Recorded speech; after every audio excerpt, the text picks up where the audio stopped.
And I wondered what your thoughts are now about how we should proceed. As you know, I'm for vouchers, and I'm also for de Tocqueville and all those people throughout American history and commentators thereon who have said the federal system has great advantages. Unlike England, France, we can do things locally, and if they work, fine, we can extend them.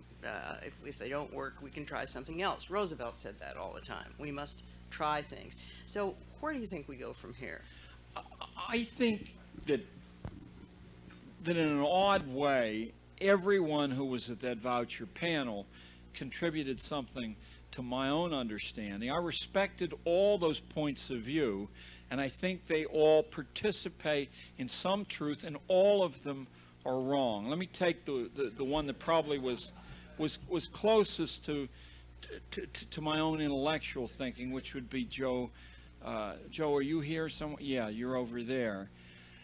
Joe's absolutely correct that you can design voucher systems that will resist government incursion. And Milton Friedman's been doing that out in California. He just can't get backing, for a major push that would have a chance to succeed. And John Walton, who had $25 million, wouldn't back Friedman's proposal. Nevertheless, the language of all law is so flexible that it depends on the attitude of the legislator and his police force. And I think we're at a juncture now in American history when a gauntlet has to be thrown down. I say you take the voucher money and you disregard the orders and instructions that come with it, and you close the door to the inspection teams. Now, is that bravado? Tell me something. How do you think a loudmouth like John Gatto survived in an inner city Manhattan school for 30 years, overwhelmed? It was the socialist capital, not of New York State, of the United States, the Upper West Side of Manhattan. So I was persona non grata from the get-go. It is an Alice in Wonderland house of cards.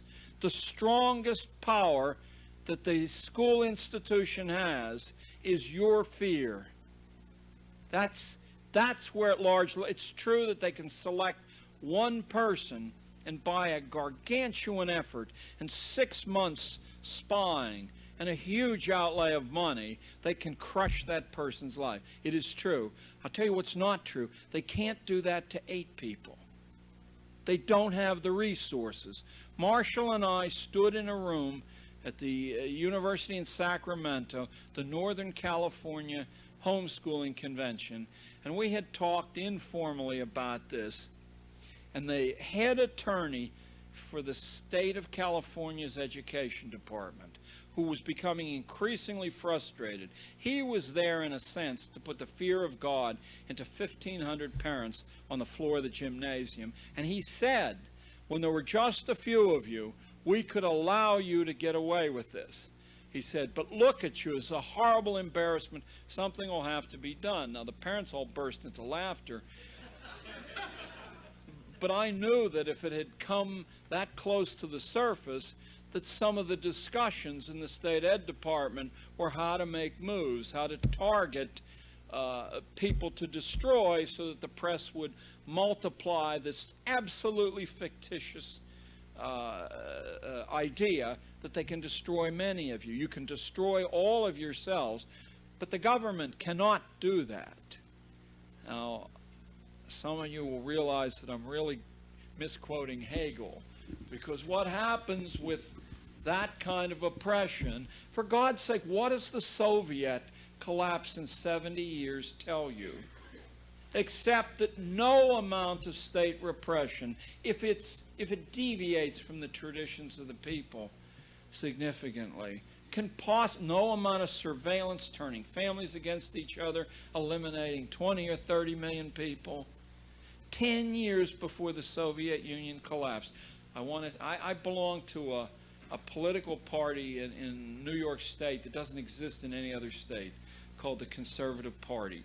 And I only do it because They have a room at the Plaza Hotel where they give free drinks, and once a month they got some fancy speaker that I would not be qualified as a junior high school teacher to listen to. And about 10 years ago, the guest was the American ambassador to the Vatican, Frank Shakespeare. I'll bet there are people in this room who know Frank Shakespeare.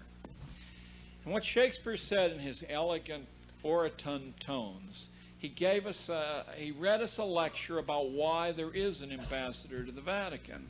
It absolutely stunned me. He said it's the finest intelligence gathering organization on planet Earth, and the records go back many, many centuries.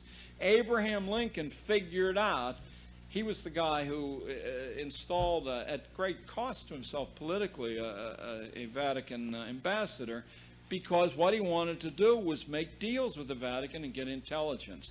So 10 years ago, Shakespeare said, the Soviet Union's coming apart. He said the parish priests report the confessions to the bishops to the archbishops the cardinals. They funnel it into the computer banks that are 6 levels under the Vatican, and they've come up with a target date. It's coming apart. They're going to catch the souls, and good for them. I'm a Roman Catholic. I hope they do. But that's another lecture. Anyway, I don't know where I was going with that. Was that a question I was asking?